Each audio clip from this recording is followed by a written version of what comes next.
Hello, I'm Brad Kelly, and you're listening to Method and Madness.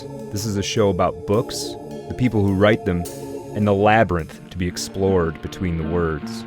Have you ever heard about Willie the Weeper? Had a job as a chimney sweeper. He had the dope habit and he had his bad. Listen while I tell you about a dream he had.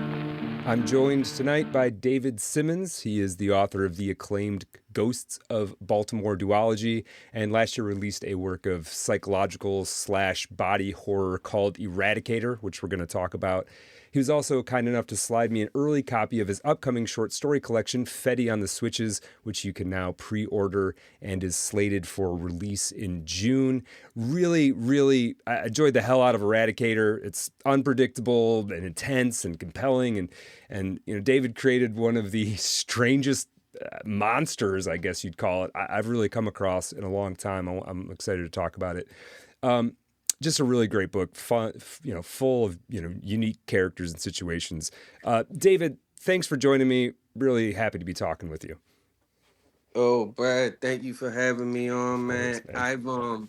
I really wanted to come on your show. It's an interesting show, and you've had a lot of people that I'm a fan of as far as like as people, but also as their work, So, and thank you for your kind words about my books, man. I appreciate that. Yeah, absolutely. Yeah, no, man, Broken River Collective, you guys, you guys are welcome on anytime for sure. I love what all you guys are up to, man.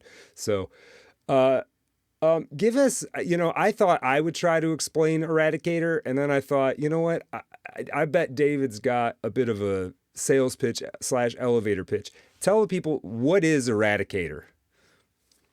Well, I mean, the way I pitch it is, the way I pitch it normally is it's a young woman in Baltimore working for Johns Hopkins for the hospital, and she's losing her mind, and she also may be turning into like an insect at the same time. So like it's kind of like American Psycho meets The Fly, but from like a young woman's perspective with a lot of like social media and like shit like that Yeah. that people go, So I mean, I don't know. For me, it like for me, I just like what we was talking about before we started the show. I mean, I got 3 kids, so I've had babies at Hopkins a lot, and like, man, them nurses can snatch your babies if they want to. So that shit just had me thinking, So that's what that book's about, baby snatching and all that. You know what I mean? Yeah, So man. And no, American Psycho meets The Fly. I mean, that's what I was thinking too as I'm reading it, but not in a, this is like the thing that we all got to do as writers. We have to like compare it to right. something else, but it doesn't, it's not derivative of that. Like, it's not like you just copied and pasted. This is its whole own thing for sure. Well, I Yeah. think comps are important. It's important to Mhm. give people comps because then you can appeal to maybe something they already like. That it can make sense to them. You know what I mean? And I Yeah. love The Fly and American Psycho. I ain't gonna lie, I love both of them. You know what I'm saying? Sure. Yeah. They're both great. I mean, those are both of them are American classics, so you could do a lot worse than being influenced by those two or being comparing your work to those two for sure. Damn, I like what you said just now, Yeah. though, Brad. You said Yeah. something interesting. You said American classics. Yeah. Those two are the quintessential American classics. Obviously, American Psycho has showcased the 80s and the excess of that time period. But also, let's not forget about how The Fly kind of show off like American hubris. Like just Yeah. you know what I mean, but from a different side of thing. You know what I mean? So Yeah. I mean, we're all, the science gone wrong kind of thing is part of that, right. right? And then also, yeah, the characters just sort of like, they're hubris. They're just like wanting to attain like godhood or something, and that rarely goes well when somebody gets that into their head that they can hmm attain godlike powers of some kind.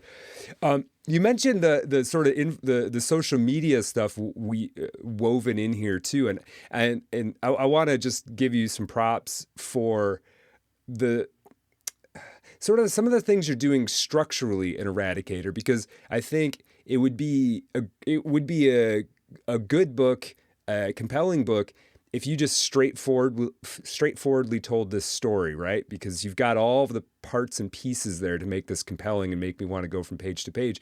But you do weave in these aspects of Jada as the main character. You know, she's obsessed with this woman on Instagram slash TikTok.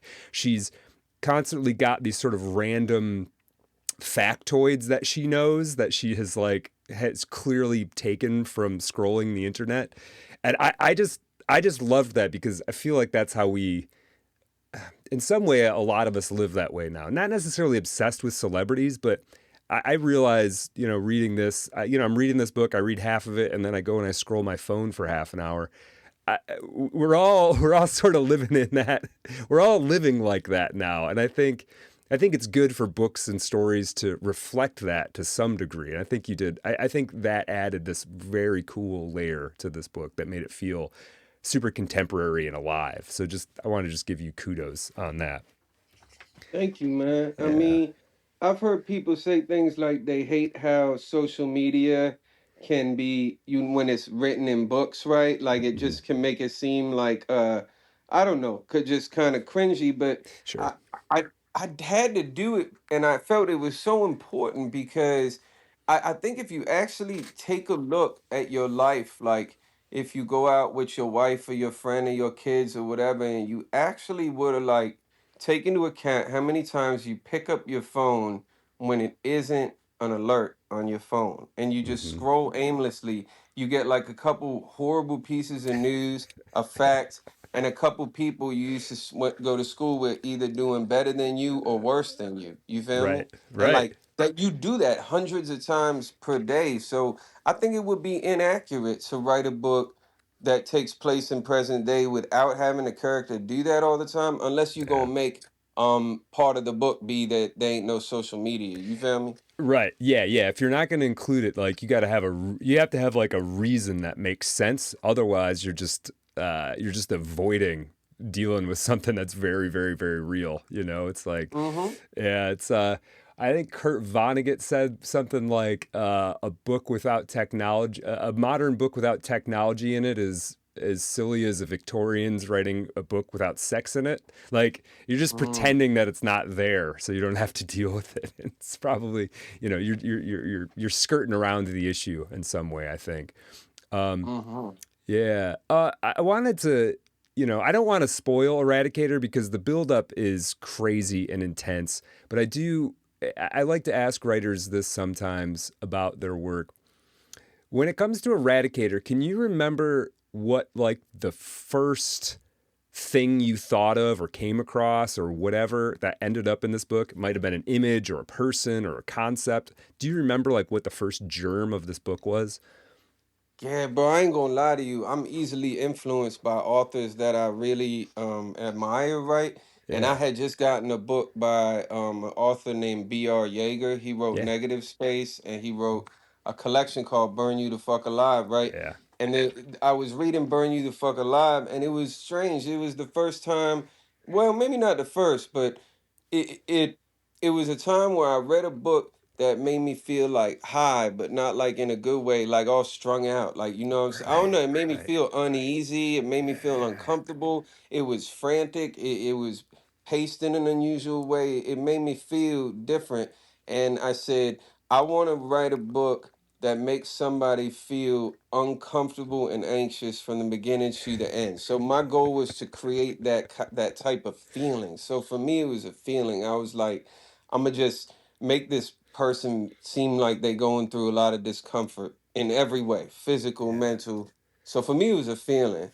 Yeah, no, I totally dig that. And man, I'll tell you. So I read most of this. I was traveling well, a week ago, flying at airports and whatever, and I read most of it sitting in those circumstances on the plane and in airports.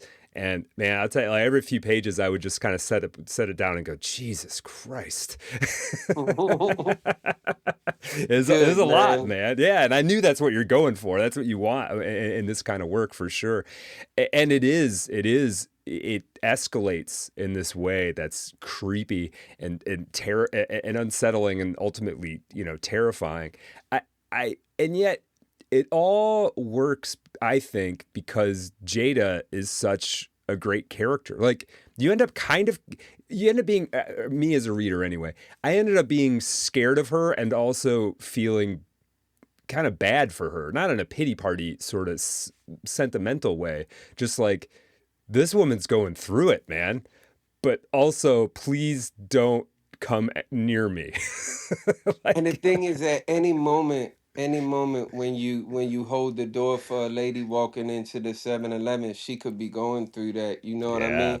Or yeah, when you have your baby at the hospital, that could be the nurse that's helping you. You know what I'm talking about? So it's like, yeah, I mean, definitely that. And I'm glad you said that because I want the reader to feel bad for her to the point that when she starts or, is doing really bad, hurtful things to other people, it's not that you're necessarily cheering her on, but mhm, I want you to make excuses for her because life can be frustrating, right? And if we all just kind of let go once we got tired of the bullshit, something like this might happen, you know? right, right, right. Yeah, yeah, I hear that for sure. And is and I want to ask you a little bit because she's such a unique and she's such a unique character. And you know, it'd be easy to dismiss her as crazy psycho, which she is. But she does have this depth. Uh, and I'm curious. A lot of the people that listen to this show are writers, so I like to talk a little sort of shop sometimes. And I'm curious, when you're writing something, how do you know when you have a good character? Like, what is it when you go, yeah, this is going to work? This character is, not only can I write them for a while and spend time in their space, but like, readers are going to be able to relate to this and this is going to strike them. Like, how do you know you've got a good character? Man, when I just don't want them to die or have to end the book, when I just keep wanting to write stuff about the character, and then when I'm done with the character, I start thinking dumbass shit later, like, man, maybe I can do a spin-off with this character, like a prequel, because I don't be Right, wanting to let the character go. You feel me? right, And with the right. character Jada in Eradicator, I didn't I didn't really want to let her go because she's so cynical and so jaded and so hurt but also capable of hurting, and Yeah. like you can do so much with that, you feel me? Like you Mhm. can take a simple slight made against you during the day and you can play off that, and how far can you take it? And Right. so for me it's when you don't want to give up a character, right? I'm sure you've had Yeah. that, Oh yeah. you Yeah. know Yeah. Yeah. You just keep thinking about, maybe I got to write their whole life. Like it all starts making exactly. sense. Yeah. Yeah. And I Hmm. mean, she's funny and smart too. You know what I mean? She has these, she would be interesting if she didn't become a monster. She would be an interesting person to watch on the page, which I think is kind of important for a work like this. This is what makes, reference American Psycho. I mean, part of what the thing that draws everybody in is, oh, he's American Psycho and it's this satire on the 80s sort of, and he does, he all these violent things, reprehensible things are happening, but also like you're really seeing the full consciousness of a person when you read American Psycho, right? There's nothing, and that's part of what carries us along and elevates it above, maybe something that was maybe had a little less dimension to it, I guess. Is Jada? I wanted to ask this too. Is Jada? I was going to ask you, do you know anyone like Jada? I don't think anybody knows anyone exactly like Jada, but but but is this?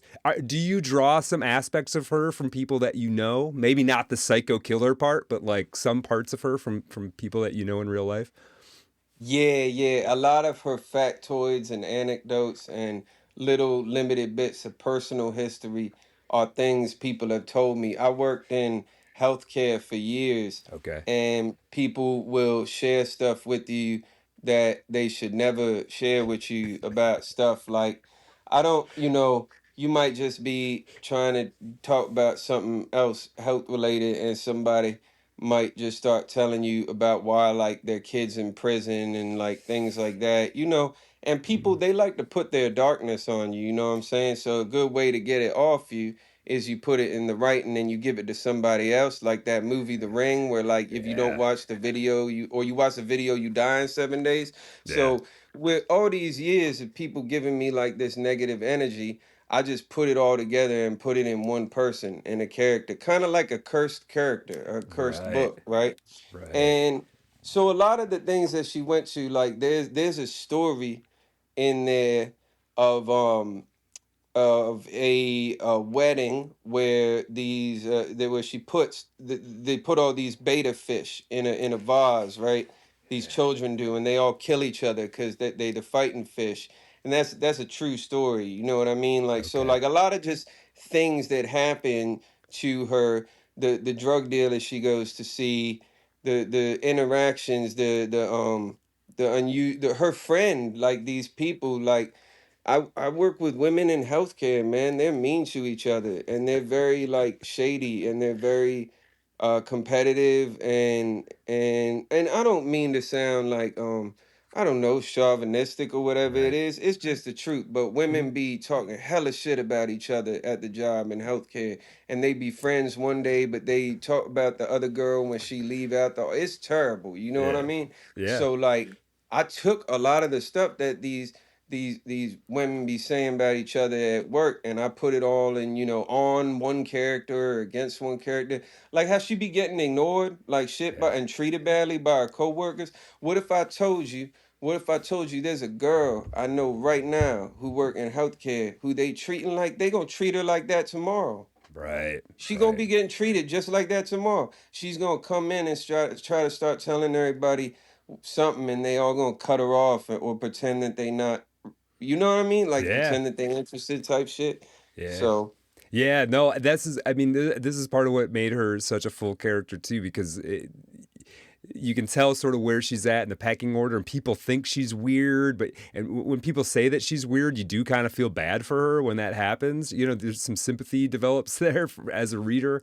All of that was so great, and you know, there is like all of this.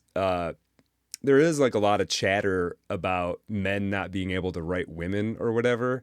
Uh, you know, I have a book out there that one of the main characters, she's a perspective character. It's a woman, right? And I think I did a pretty good job. I think what often happens when men do write poor women characters, they usually, if that's the case, they usually write poor men characters too. They just don't write good characters, is what the problem is. But like, it's because we men oftentimes don't want to. They either don't want to like acknowledge the dark side of women, which they have, and men have it too, right? Or all they want to see is the dark side, right? They're like they fucking hate women or whatever, and so that's all they want to show. mm, Whereas like everybody is a composite of both things. They got their dark side, they got their light side, they got, you know, and Jada's light side is sort of losing, but it's in there someplace, you know. Um, yeah, it's just I was just really impressed with how she came across on the page. thank you, man. Yeah. She's awesome. I mean, she's right up there with Patrick Bateman in terms of. Oh, good. Yeah, man. You know, I guess I'm sick. I'm a little sick of Patrick Bateman at the moment. Jada feels more sort of compelling to me now. So yeah, kudos on that for sure. Oh man, Yeah, appreciate yeah, man. We maybe we'll circle back because I got a couple maybe other things you. to talk about Eradicator. I do want to ask a couple other questions to you because, uh, well, this is sort of about writing more generally, and I'm very curious about this. Asking you this question because this is a question sort of I deal with sometimes, and I'm curious how you answer it. If a person you know in real life, maybe you just met them or maybe you've known them for a little while, but they're not necessarily readers. You know, they're not somebody you came across on the internet and read your story or whatever, but just a random person you might run into them at work. That might be a friend of a friend, whatever. And they ask you, "Oh, you're a writer, David? What kind of stuff do you write?" How do you answer that question? Oh, so I say I write Baltimore horror. Okay, Right on. And What? if they don't know nothing about nothing, I say I write Baltimore horror. All right. And if they and to be honest with you, man, if they don't know nothing about anything and they be like, what type of horror? I don't want them never to think that I write nothing like vampires and werewolves. Not that there's Right. nothing wrong with that, but people do that, right? Yeah. So I tell people, like The Strangers or The Purge. You feel what I'm Okay. saying? Yeah. Yeah. Or Yeah. Yeah. Saw. Because what I Yeah. want people to understand is, and then sometimes, a lot of times, people who's not readers, Mhm. like a lot of my readers who's not readers till I got my shit in their hands. You know what I mean? Yeah. That Yeah. they'll be like, that's not horror. And I'm like, what you mean that's not horror? They'll be like, well, there's no monsters and shit like that. And I'm like, whoa, so it ain't horrifying? You feel me? And like, Right. that's my whole thing. I think people is the worst monsters. You feel me? Yeah. Yeah. Yeah. So Yeah. For sure. so that's what I Yeah. tell people. I tell them, and I say Baltimore horror to differentiate myself, because all my shit take place in the same place. That's like my Castle Rock. Right. So Right. you know what I Right. mean. So Yeah, I I love say that. that. I love that part about that. I mean, I don't know anything Thank about you, bro. Baltimore, honestly. I've never been there. I watched The Wire. That's about my as close as I get to knowing Baltimore. But I do love the feeling, like just having read a bit of your work, that yeah, you are like representing this place, and then also sort of like showing all of the I don't know exactly what showing I don't know if it's the dark side of Baltimore exactly, but because I don't know Baltimore that well, but I love that you're sort of populating it with this terrifying David Simmons world. It's great. Thank you, man. Yeah, yeah. Uh, you know, I guess, what is it about? I know you've probably talked about this a million times, and I so where I'm from the Detroit area, not really from the city. I lived in the city for a little while. Frankly, I'm from the suburbs, but I've been Hmm. increasingly setting my stuff in the city of Detroit because it's got so much texture to it, and there's so many directions you can take it, and it's got so much history. What is it about Baltimore for you? Maybe it's just because you know it so well, but what is it about Baltimore for you that's like, I want to set all my shit here? This is where David Simmons operates as a writer. Well, that, but also probably part of why you putting stuff in Detroit, right? Mm-hmm. So similar to Detroit, Baltimore got a lot of history, got a lot of trauma, got a lot of segregation, got a lot Mm-hmm. of got a lot of different people, and then more importantly, similar to Detroit, Baltimore has a failed industry. We had the Yeah. Bethlehem steel plant, you know what I mean? So it's like um there's that aspect to it. So Yeah. with that all being there, but it's more than that. What it is when you think of the movies set in Detroit or the media set in Baltimore, Mhm. oftentimes it's like, right, RoboCop or Right. Barbarian, or Right. like in Baltimore it's The Wire, and there's an almost like lawless reputation to Detroit and Baltimore Mm-hmm. respectively. And Mm-hmm. my reason for doing it is because that's my out as to why the National Guard never gets called when the crazy shit in my books go down. You feel me? Like Right. in my first book, Ghost of East Baltimore, if that joint took place in Northwest DC, in Washington, DC, for instance, the goddamn police, the park police and the metropolitan, they would have shut that shit. You feel what I'm saying? Right. But like I actually, like, in a lot of my writing, I will have a full on like drug dealer in a mech suit fighting somebody, and then the police roll by, shine the spotlight on them, and Yeah. leave. And Right. that Right. is an exaggeration. That is a hyperbolic statement on things that I have seen in real life, where like Yeah. I've been outside and people been outside with crazy guns, you know what I'm saying? And then the police, hit the light and you're not doing anything crazy at the moment. They just drive by.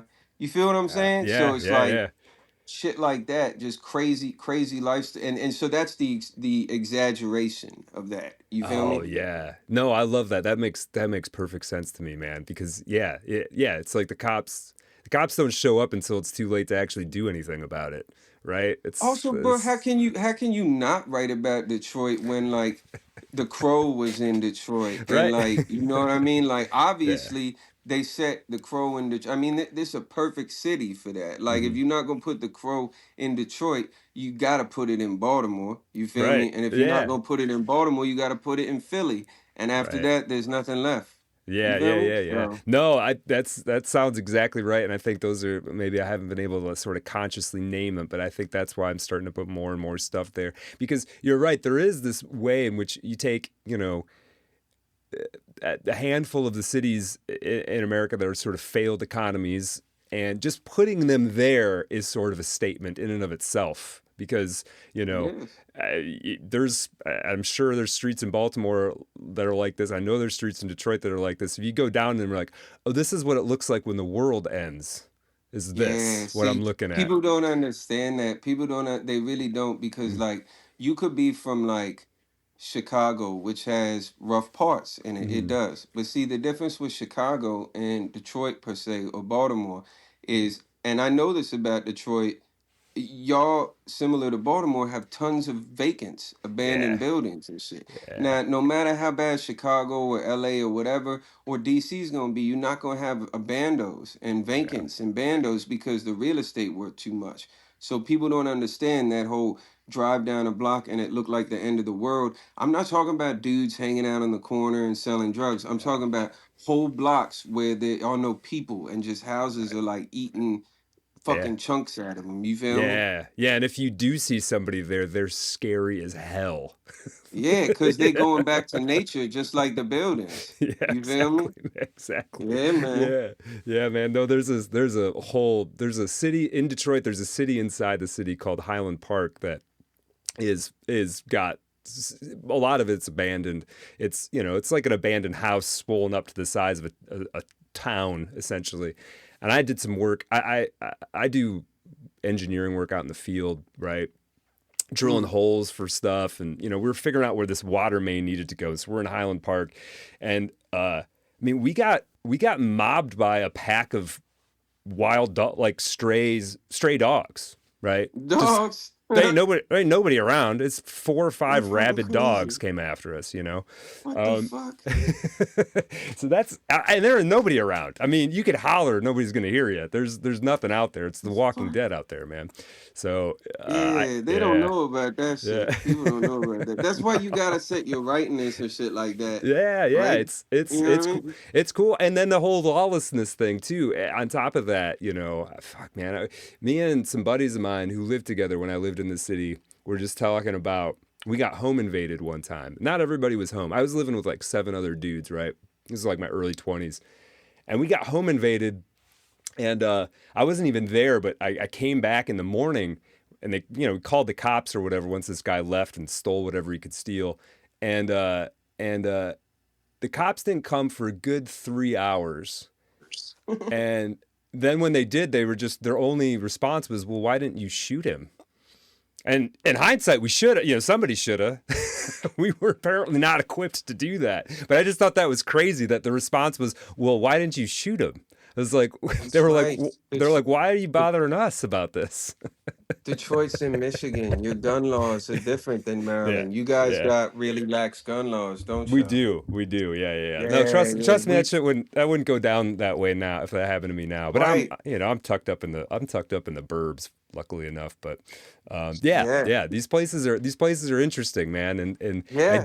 Yeah. I do think they don't get really treated that often in fiction, or when they do, they're total caricatures sometimes, Mhm. right? It's That's like, true, they are. it's like there aren't real people living in these places at the same time. But it's so much you can do with that as far as a platform to jump off, because it's like, there's hella like scary haunted house stories, right? With Hmm. rich people in like Rhode Island, right? And it's Yeah. like, or New England or whatever, and it's like you watch it or you read it and you're like, well, just move, bro. Y'all got bread. You feel me? Just Right. move. Right. Get But out of like there. I remember I seen a movie called The Deliverance, and it's this mom with her kids, and the house is haunted, right? But when you say just move, the reason she can't move is because CPS said that if she move again, they gonna take her kids. You feel me? And that's Right. like a real thing that happens to people, right? So Yeah. that right there, look at that. That's a Yeah. trope that ain't been explored until I seen that movie. Right. I had Right. never read a book or seen a movie that actually explained why Shorty can't leave, move from the haunted house. You feel Right. me? Right. I And then was like, wow, look at that. yeah, yeah, and then take that premise and do like if you did see something like that, the whole premise would be this sort of like sob story about, their economic conditions or whatever, which is a valid story, but there's no reason Yep. that people writing horror and speculative fiction and anything else can't incorporate these elements as well, you know. And there it It's is. There it yeah, is. yeah, for Absolutely. sure. Yeah, I was really interested. This is a little bit of a shift in topic here, but I was Mhm. really interested in the fact that AWP was in Baltimore this year, right? Oh yeah, it was great, man. Was It it? was so Yeah, much fun. yeah. Yeah. Had you gone to that before, or did you just manage to go to it because it was in your town? Man, what you just said, bro, man, when the Broken River Boys went to the one in Kansas City, you feel Yeah, me? yeah. Man, I couldn't make it, right? Ah, Um, and my wife was pregnant with the twins, and the timing was just, and they went, but after that, man, I just started manifesting, right? I was just praying. I was like, they need to put that joint in Baltimore. You feel me? Because like you should. That's how it should be. You feel me? yeah. And I just kept thinking it. I kept thinking it, right? And then they put it in LA, and I was like, damn, my manifesting not working. But I still tried to manifest it. Boom. Next thing it was in Baltimore, Hell yeah. and then all my buddies came out. So I got to hang with J. David Osborne, Eddie Rathke, Brian Allen Carr came out. Brian Evanson came out. I got to hang out with Ooh, Brian oh, Evanson. He like cool, my man. favorite author of all time. So man, Yeah, that's AWP awesome. was sick, bro. It was That's sick. awesome. That's awesome. You sell some books? Bro, we sold so many motherfucking books. We was Hell yeah. a lot of books. Yeah, Hell yeah, a yeah. lot of That's books. I sold out all of my shit. All my shit was gone, bro. So really, that's awesome, yeah, man. Yeah. it was Well, tight, man. Well, that's the thing. People come there to buy books. You feel me? yeah, yeah. That's what I it is. mean, targeted marketing. Everybody's there. That's what they're looking for. That's awesome. Yeah. So did you do any readings? Yeah, yeah. Yeah. The first night I did a reading with the guys from like Have Had, Hmm. that site and everything. Aaron Birch and Yeah. Aaron Ben and Birch. them. Yep. So that one was slick. And then I did one with Bruiser Mag on Friday. That was the next one I did with Bruiser Mag, and there were other authors reading there. And then I did the one that Clash put together because they put together for whoever had a book coming out with Clash or had Yeah. just had a book out with Clash. So I did that reading too, and that Awesome. was pretty cool too. Yeah, Hell yeah, yeah, yeah. man. Sounds like fun. Yeah, man, the readings were cool. Yeah, I'm trying to. I think I missed it this year. I think it's Chicago next year, which is like a 5 hour drive for me. So I think I'm coming out next year. So maybe I'll see you there if you make it. Yeah, man, that's Yeah, not bad at all. five yeah, hour drive ain't bad. yeah. That's no big deal. And yeah, I started seeing like you putting up pictures because I know some of the now I know a handful of the Broken River guys had podcasts and stuff with them, and I just kept seeing pictures of like, oh man, if I go to that, I'll get to see all my internet friends. Like, that's Yo, all. that's what it's like. It was crazy, man. I was walking up to people. I was like, people I've been talking to for like 3 years. Be like, Right. hey, it's good to meet you in real life, type shit. Yeah. You know what Yeah, I mean? yeah. No, that's like, if I happen to sell some books too, that's cool. But yeah, man, there's never going to be a time where so many of the people I know from the internet are going to be in one place. So, I feel like almost obligated to head down there. It looks like it'll be a good time. Yeah. Especially if you can drive like that too. That make It's, it way easier. You it's, feel me? yeah, it's right over there. I got a bunch of friends in Chicago and stuff too. I can probably just crash on a couch. So that would be cool for sure. And Hell knowing that yeah. you can actually sell here, I'm so glad to hear that you guys are selling a bunch of books there too, because it is a lot of people shopping for books, but it's a lot of people selling books too. So you still gotta get your sales game on, right? I But they mean, don't be trapping. The other authors don't be trapping. They don't know oh how to really? trap. They don't know how to Ah, sell. So yeah, like yeah, for real, the thing is like Like the people next to us, man, they was from 2 universities, man. They Hmm. ain't sell no books. They ain't sign up nobody to no college shit. I was peeping, right? But Yeah. that's because you got to trap for real, and like Yeah. you gotta yell at people, right? And you gotta scream at them. You gotta yell shit like, "Do you like weird books?" or "What book changed your life?" or shit. You gotta yell at them, and then they be like, "What?" And then you Yeah. bring them over to the table, and you just yelling because like, look, man, I've only been in this literary world for 5 years now, I guess Okay. 4.5, 5 years. I wrote my first book 2021, and it's Okay. like, one thing I've noticed is a lot more of these authors is timid and antisocial than is not. You feel what I'm Yeah. saying? Oh yeah. I don't mind yelling at people. My Broken River boys don't mind yelling at people. Hey, what do you like? What caught your eye? Come on over, talk to us. Where you from? What city you from? You feel me? And Hmm. like that's what we did. And a lot of these people, I mean, it don't matter that, I mean, our covers look interesting and our Hmm. pictures are interesting, but also sometimes these people want to meet the authors. You feel me? Hmm. So Yeah. like if you're not talking to these people and engaging with them, you're not gonna sell no books. And then your ass gonna go back empty pockets, having spent money on a goddamn flight and a hotel for what? You Right. know what I mean? Like and that's what I don't understand with people, because like I thought the goal of, man, not to go off on a tangent, No, but I do it, thought the man. goal I thought the goal of all this shit was so that we could like trap and make money selling books so that we can write more books. You feel what Yeah. I'm saying? Like Yeah. if I could only make money selling books, then I could write more books for my fans. And that Hell you yeah. you see what I'm saying? How the Yeah. fuck I'm supposed to do that if I'm not out there selling those books? Amen, man. I mean, I'm still learning how to do this, and I haven't really done in-person stuff that much like that. So that's gonna be. I might be standing by the Broken River crew taking notes if I come to And Chicago you next year because I've never done it and you before. doing a But podcast talking to all kinds of people. You talk to these people just like this, you can sell hella books. yeah, You know yeah. what I'm And this saying? is, I mean, this is why I started the podcast. Partially was like, well, I'll have conversations with people. I'll help them out. Maybe they'll help me out a little bit later. I get to meet people. I get out there. It's all, and I also enjoy doing it just for its own sake. But I'll tell you, like, if it didn't help me sell any books, I probably wouldn't be doing it. Right? I'd Right, figure right, I'd figure out something right, else. I'd exactly. figure out something else to do. But yeah, AWP will be that'll be a different level for me, a different experience for me. I'm pretty excited to do it. But it is the one thing about writers though. In a way, it sort of makes sense that they're on the more timid side, and and the reason why is like writing itself is like the most solitary of the art forms in a way, right? At least for Yeah, me, I you're not mean, wrong about that. That's a very good point. 90% of the time, it's just me fucking sitting in front of this computer, with the not Right. disconnected from the internet and the lights low, and so the so in a way, it makes sense to me that a person who that's where they feel most comfortable is going to struggle in a crowded room full of people. That's not going to be where Oh they're at their yeah, I best. I get it, and that's why Yeah, so many of them don't sell books.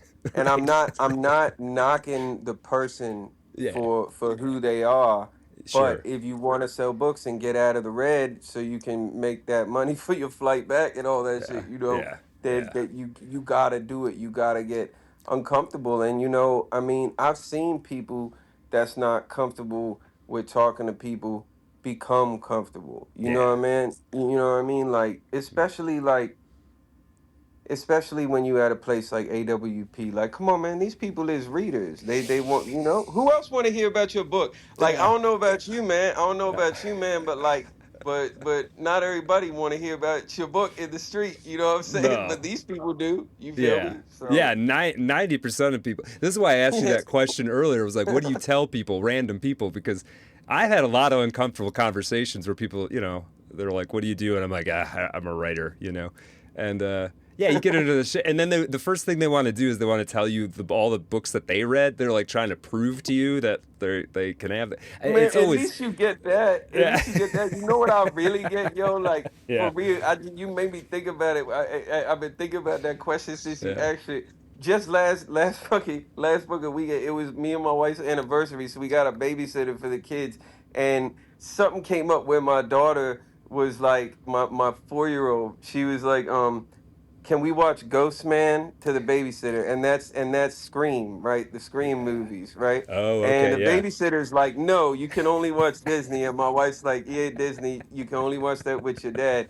And she says to the babysitter, she's like, you know, David, he's a horror writer. And I didn't even know the babysitter knew, but she was like, yeah, demonic. Oh, really? Right? And bro, I don't even write no demonic No. Satan devil type shit. Like that's not even my style of horror. Yeah, But that's yeah, what people think about your writing when you talk to them like that. yeah. Demonic. Yeah, yeah, yeah. Oh That's man, fucked up. yeah, yeah. I've had a couple people too. I've had some surprising people in my life that like decided to go get my book and read it, you know? And that's always interesting too because you can tell they're sort of psychoanalyzing you a little bit the next time you talk to them about it. You know, like, Absolutely. yeah, they're like, huh, that's pretty. So what was up with this part? Is that, you know, you can tell that they're like, they got a peek inside your head and they're not sure what to do with this information now, you know? Yeah. I in my books, the way I one of my secrets, the way I come up with characters' names in all my books, right, is I go in the patient database of where I work, you feel me? And then I Yeah. mix up a bunch of people's names. So I'm That's not making a great. real person, but I'm taking a first name off one person and matching it with a real last name, right? Yeah, So yeah. whole time I ain't realize it, but one of the doctors I work with, one day he came in, he had read my shit. And now, like, if there's, he's like, you were talking about this patient, blah, blah, blah. And I'm like, no, I wasn't. I just used the name, bro. Right. Relax. You know what I'm So saying? yeah, it's a work of Shit like fiction, that. man. It's not real. Yeah, Yeah, you feel yeah, me? They do be trying to psychoanalyze you. They yeah, do. yeah, yeah. And with your shit, like it's heavy. I mean, this is some dark stuff. So I mean, I'm a writer, so I don't judge what a writer writes in that way. But definitely, I could see somebody not knowing what you're all about, you know, knowing you And they somehow be thinking personally. that's you. Yeah, Especially yeah, if you write in first person. It don't matter if it's a female character, a female voice, or whatever, somebody not like you at all. If you write in first person at all, they definitely think that's you. The average non-reader that reads your shit. You yeah, know what I mean? yeah, yeah. It's Yeah. it's always interesting, man. Yeah, I wrote something. My last book is sort of set in the environment. My day job The now Earth and is Dark, right? yeah, the Earth The and Earth and Dark is Dark, my yeah, yeah. yeah. It's set in the sewer. My day job, not Right. as much as I used to, but I was in the sewer all the time. And a guy I work with read it, and he was pointing out some stuff that's technically not correct about sewer work, right? And and I was like, hey man, I had to simplify it. I didn't write it for you, man. I wrote it for a random person who doesn't know anything about this stuff to make it interesting to them. So I skipped over some crap, dude. Like, Oh yeah. but They'll yeah, come at you like that. yeah, he Yeah, zeroed in they on will. it, you know. Yeah, it's funny. Uh, They will. yeah, I want to talk a little bit about FETTY on the Switches. Sure. I really enjoyed it. I mean, I got a bunch of Thank you. questions. First, and this is, you know, this is my giving away my suburban middle-agedness. So, but I think my audience will want to know too.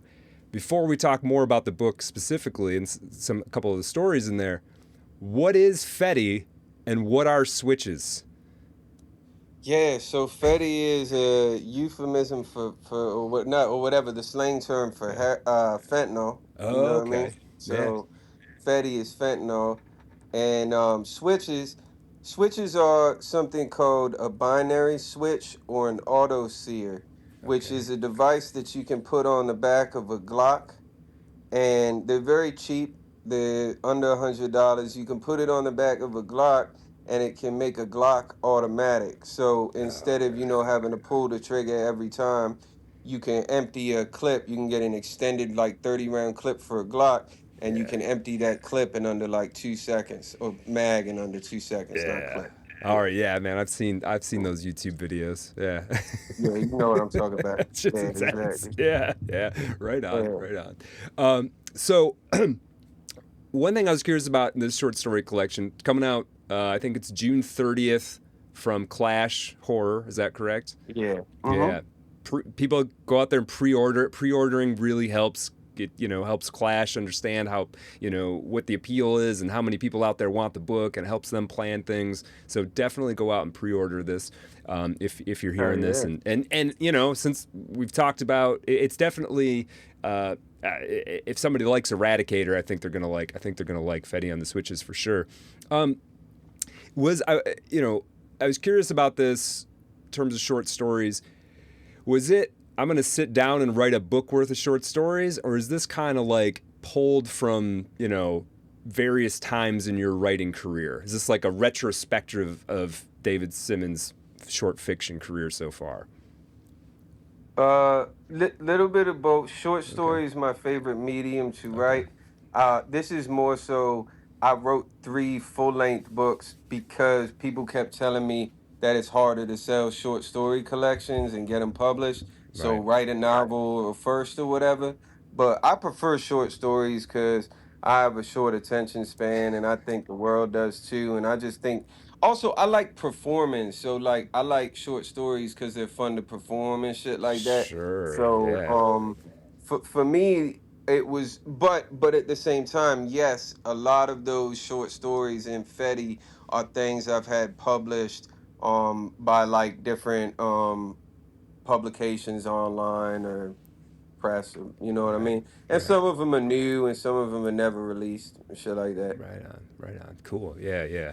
Yeah, I think about that a lot. I mean, it's good to have some new stuff. I guess when you do the collection, it's good to have some new stuff in there that nobody's seen, right? If somebody's been reading David Simmons all along and they've seen all of these stories and, wherever they showed up, it's good to have a handful of them that are fresh and new for them for sure. Um, Exactly. yeah. Um, Now, I liked. So I'm going to talk about a couple of these stories. One of them being Cool. the title story, "Fetty on the Switches," which Oh, was cool. All right. fucking disturbing, man. Good. In a Thank good you. way. I mean, it's like a R-rated Twilight Zone episode set in the criminal underworld or something. Yeah. Yeah. I'm curious. Like, it's such a strange story because on the one level, it's this. I don't want to give too much of it away. I'm always careful of like spoiling the experience for people who are actually reading it, and particularly this story. I don't want to say too much about where it's going, but I was curious. Let me think about how I want to ask this question. I suspect that story feels like a dream to me, and I'm curious if where like I was asking about Eradicator, like what is the kernel of that story, Fetty on the Switches? Like what was the first thing where you're like, hell yeah, I've got an idea here? Bruh, I told you I be inspired by the people that I think is Yeah, really good, man. yeah, I'm in a group, I'm in a chat with my favorite authors, my Broken River boys, right? yeah. And Kelby Losack and J. David Osborne, they tell me that Stephen Graham Jones put together a collection of short stories called Zombie Sharks with Metal Teeth, right? Mm-hmm. And that the title story in the book, Zombie Sharks with Metal Teeth, was a challenge for Stephen Graham Jones to write a story that had the phrase zombie sharks with metal teeth in it. And the Okay. Yeah. story in the book, in the collection, has almost nothing to do with zombie sharks with metal teeth, but he manages to pull it together and incorporate it. And I said, since the title of the book is Fetty on the Switches, because I wanted the titles to be like what I see as two of the most dangerous and horrifying things where I'm from. Yeah. So I wanted to make a horror collection of that. That to me is the epitome of it. I said, how am I going to write a story and end it with the words Fetty on the Switches, which is how the story ends. So for me, it was just me writing back in the group chat, I can do that shit. So that's what I said. You feel me? I Hell was yeah. like, I can Yeah. do that shit. Watch. I'll be right Right. back. And then I Right. put the short story together and then I share it in the group chat. Cause see, for me, writing a lot of the times is like sparring with your boys, you feel me? So Yeah. it's like or like rap battles or whatever. It's just like a very like not competitive, but let's like build off each other type shit. Yeah, So man. So No, that was a challenge to end it on that phrase, basically. I love that, dude. That's awesome. And I mean, you totally pull it off. And the switches have like multiple layers of meaning in the short story. Like that's really cool. Thank Yeah, you. you totally pulled it off. And I can sort of, now that you say that, I could sort of feel how you had to like bend the story, but in this Right. excellent way. Like it really works. And it's short. I mean, I think if somebody hasn't read any David Simmons, I think that's probably a pretty good picture into like how a David Simmons story works. it's I'm glad you yeah, feel that way yeah, because in that story it's what I would try. I wish I would want people to understand about my writing, which is there's nothing inherently supernatural that happens in that story, but it goes horribly wrong, and the horror is in the character losing his mind. See, a lot of right, there are other stories in the collection that tie back to that same sort of concept of a fugue-like state of losing your mind and your awareness. And I think it's because like ultimately I fear like Alzheimer's. Like that's what I fear, you yeah, feel me? me too. So like if I had you feel me? So like Yeah, if you had to feel something like so I think that a lot of it's like that. The idea of just losing control of body and mind, you know, and yeah, then throw some fentanyl and switches in the mix because that's terrifying. Because if it you is go near it, terrifying. it could go wrong. You know what I mean? Yeah, yeah, yeah. I Yeah. mean, I asked that question. I asked that question ahead of time. What is FETTY and what are switches? And I felt like I knew what those two things were. I definitely knew what FETTY was. I thought I knew what switches was.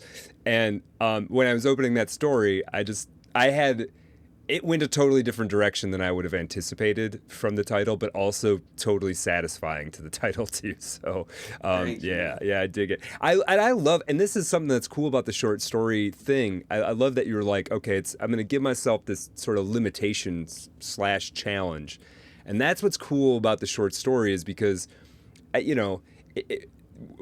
Were you going to write a 300-page book about that's going to end on Fetty and the Switches? It's kind of a weird project, but to do one Right, little thing that takes you, I don't know how long it takes you to write something like that, but a fairly short amount of time, it's right. really cool. And then you can take every short story you do. I mean, I do this when I write a short story. It's like I get the idea and then I come up with like I purposely like cut a finger off, metaphorically speaking. I'm like, but I can't do Mm-hmm. this or I can't do that or Right. I have to do this. And it always there's something about I think some people who don't have like a creative thing that they focus a lot of energy on. I think understand the creative process as being this like, oh, I can just do anything, right? Mm. And really, in my experience, real creativity comes when you like you start putting some Limitation. boundaries up. You limit things, and you say, okay, I can't do this. I have to do it within the confines of this situation. You know, um, Right, right, yeah, right. Absolutely. That's either you're coloring all crazy or you're coloring within the lines in some yeah, sort of way. Like, yeah, yeah. yeah. Limiting it definitely. Yeah, no, I agree with that Yeah, for yeah, sure. yeah. Now you mentioned you sort of answered my next question, but I want to dig a little bit deeper into it because my question was, what what freaks David Simmons out, and I want to add a little bit to that. When you're writing these stories, say Fetty on the Switches or Eradicate or whatever, do these stories kind of scare you, freak you out, something while you're writing them? Not in the way I want them to. Mm-hmm. I've and what I mean by that is in my life, I have read things, just been minding my business, reading something, and then the writer, the author will have a line in there that's just so disturbing. It'll just sit with me. I don't know it, and I'll think about it for the rest of my life. I still think about it to this day, certain lines, Yeah. and it's hard to do that for yourself in the same way if it's hard to tickle yourself, Right. right? Mm-hmm. However, sometimes I'll get an idea and I'll be like, "Ooh, this will really hurt somebody if they read it. I'm gonna put that in there. This gonna have some barbs on it. You know what I Right. mean?" Right. But Yeah. I mean, I honestly, the only times I won't say things have made me scared, but or fear.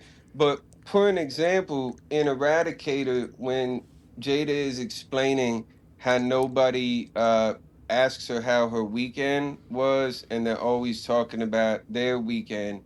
um I that made me sad to Mm, write, like, not for myself, because I don't want nobody to ask me about my fucking weekend at work. I don't want to talk to nobody about nothing, and I don't want to know right. nothing about none of that shit. Yeah, You yeah, know what I mean?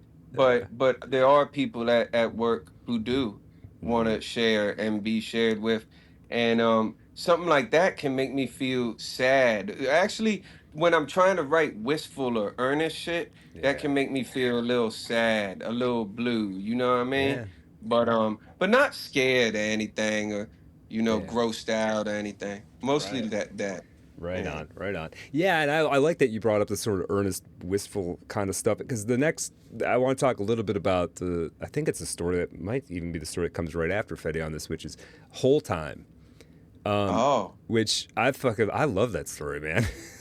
It's so thank good. you. And and I mean, just again, I don't want to totally give it away, but I mean, the people are living in this environment, and there's environmental toxins, and people are effectively mutating. And you have Yeah. and this doesn't give away too much, I don't think. But the way No. you start the story with the friend of the main characters who has drank too much lead, and now he's bulletproof. And his friends try to hit him with a car, and it just totals the car. And they try shooting him, and it doesn't. The bullets just roll right off of him.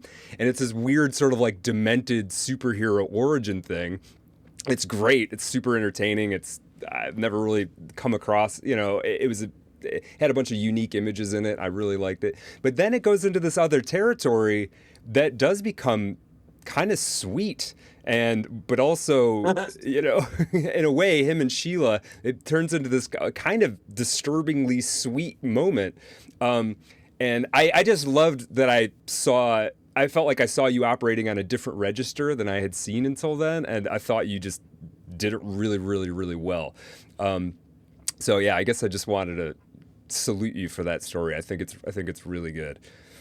Thank you, man. Yeah. That short story is the reason I got this collection published. Is it? I Okay. I read it live at an event called VoidCon um in Huntington, West Virginia. Wow. And Christoph Paul of Clash was there, and after I read it, he came up to me and he was like, "Does anybody have that story yet?"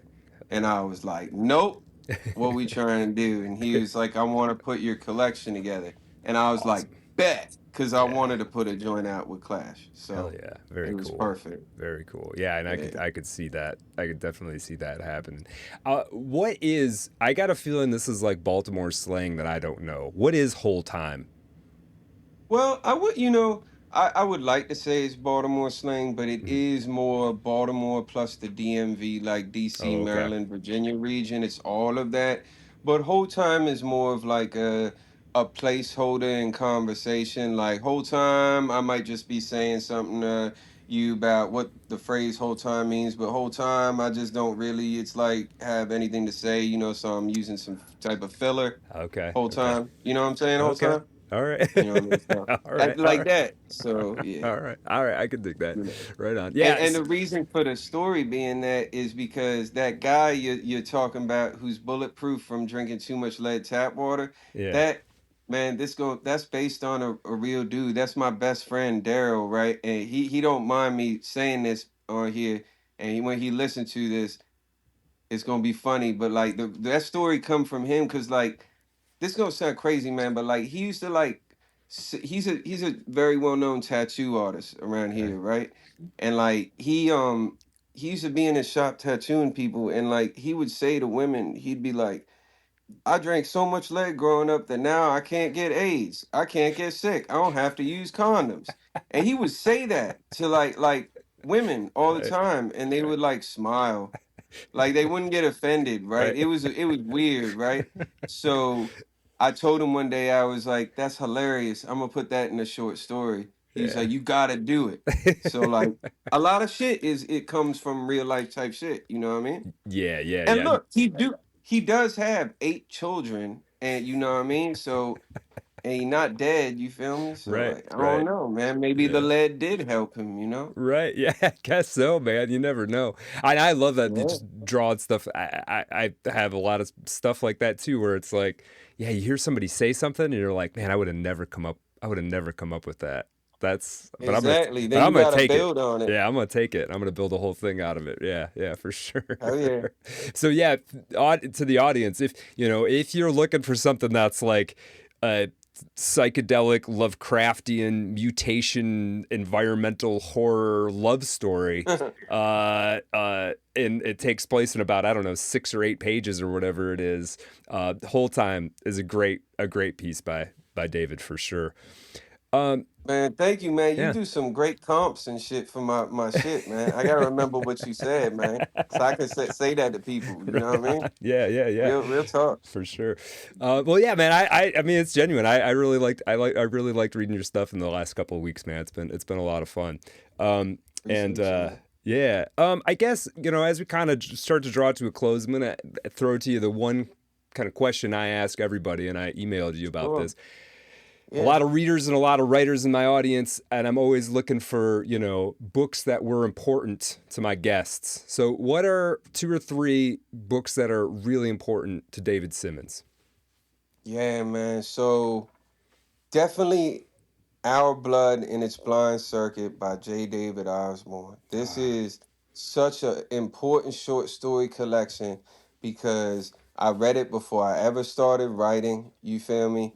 And when I read it, I said, oh shit, you can write like yeah, cartel hitman stories, but you can put supernatural shit in it. Like I ain't yeah, know that you could combine like I just didn't know. I didn't know as much as I know now with books. So like I was very inspired by that collection, and I wouldn't be writing if not for that wow, collection. yeah. Shout I out to read it and I JDO. said I want to do some shit like this. Yeah, big Yeah, shout out to JDO. yeah, Then Last Days by Brian Evanson, I think is yeah, yo, that's my favorite book, and I think it's one of the best books ever written. that's It's so just good. perfect. The pacing and the language in it is like nothing nobody ain't never done. The dialogue is almost like a Three Stooges, Abbott and Costello sort of crime noir thing with dark humor, but it's the most violent body horror book while having a perfect pace. Yeah,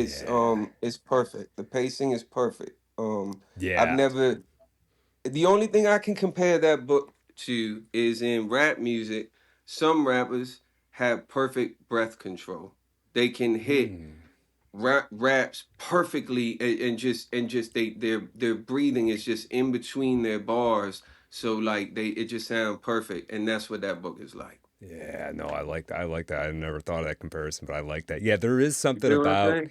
yeah, there is something about that book and all of Brian Evanson's work, but that's my favorite of his. I haven't read everything he's written, but of the stuff I've read of his, that's my favorite too. And it is something about it's everything you said, but also definitely keying in on like that pace thing, and that's I think something. Uh, Writers who are trying to improve their game, as they all, we all should be. That's definitely a book to study for pace. Like, how is he just making this just kind of? It's just like you're getting slowly stabbed or something. Like, it's And I'll tell you something about that book. yeah, There is a moment in that book, and that is the moment that, in my opinion, I don't think twists are gimmicky if you do them so big that they are generational twists, okay? yeah, yeah, And I don't care what nobody say, the Fight Club twist is generational. Even mm, if you've seen it coming, the twist at the end of Fight Club is generational. yeah. The twist in The Sixth Sense is generational. You feel what I'm saying? Mhm. And Brian got one of the biggest twists in that book. That man, that shit made me put the book down and run around the room in concentric circles, man. That book was crazy. Yeah, Yeah, man. yeah, yeah, for And sure. Yeah. I say the last book I would mention would be more recently I read The Devil Thinks I'm Pretty by Charlene Ellsby. It's a very cruel book. It's very mean. It's so mean. And I just respect that. Yeah. I Right don't on. I know. got to I check don't out some know. Charlene Ellsby. That name keeps popping up, but I haven't read anything by her yet. So at some point, maybe I'll start with that one. I need That's to a good check out one. some Charlene Ellsby for sure. She's still, I mean, that's a recent book too, right? I mean, she's in her prime right now, isn't she? It is, and she is prolific, man. She be Yeah. dropping shit like multiple joints a year, and they're That's all good. wild. It's crazy. That's It's wild. crazy. Oh man, Yeah, yeah. man. One day maybe I'll get there. I'm a slowpoke, man. Takes me forever. I feel you. Yeah. Well, David. Whatever it takes. Yeah, David, this has been a lot of fun. We talked about Eradicator. We talked about Fetty on the Switches. Is there anything else you want to kind of promote right now? Is there anything I'm missing? No, man, you got That's enough. everything, but Yeah. thank you for, man, Brad. I had a really, really fun conversation Oh, with good. you. Me I'm too. really grateful for this conversation and being on the show. It was Yeah. really fun talking, and thank you for checking out the books and having me on the show, man. Yeah, thanks for reaching out, man. No, Broken River, you guys, I want to get in that group chat at some point, but I'm not going to ask you that on air. I'm not going to put you on the spot, but I think what you guys are doing is so cool, man. You got your own thing. You're all individually got your your strengths, but it's like a Wu-Tang Thank you, Clan man. thing. It's really cool to see. Hell yeah.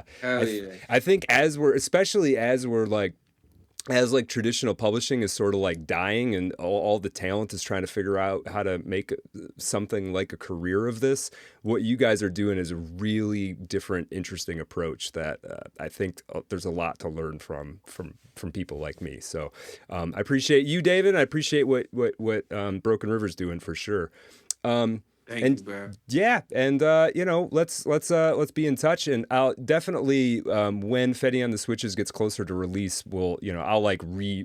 this episode will come out soon, but I'll make sure it's out there around then to get it in the sort of promo mill as that's all happening.